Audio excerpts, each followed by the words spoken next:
ஒரு ஆண் ஜாதகம். ஆனா, அவர் பெண் தன்மையோட இருக்கார். ஒரு பெண் ஜாதகம். அந்த ஜாதகி ஒரு ஆண் தன்மையோட இருக்காங்க. இதுக்கெல்லாம் என்ன காரணம் அப்டின்னா, முழுக்க முழுக்க அவங்க ஜாதகம் தான் காரணம். எப்படி தெரிஞ்சுக்கிறது அப்டின்னா, லக்னம் விழுந்தது ஒரு ஆண் ஜாதகத்தில லக்னம் விழுந்தது பெண் ராசியில விழுகணும்.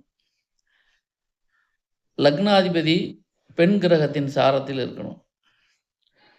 லக்னாதிபதி பெண் கிரகத்தின் சாரத்தில் இருந்தாலோ, பெண் கிரகத்தோடு சேர்ந்து இருந்தாலோ, லக்னம் பெண் கிரகத்தின் ராசியில் விழுந்து லக்னம் வாங்கிய சாரமும் பெண் கிரகமாக இருந்தால், இந்த ஜாதகர் முழுக்க முழுக்க ஆண் ஆணாக இருந்தாலும், பெண்ணுடைய நளினங்கள், பெண்ணுடைய குணாதிசயங்களை தன்னுள் வைத்திருப்பார்.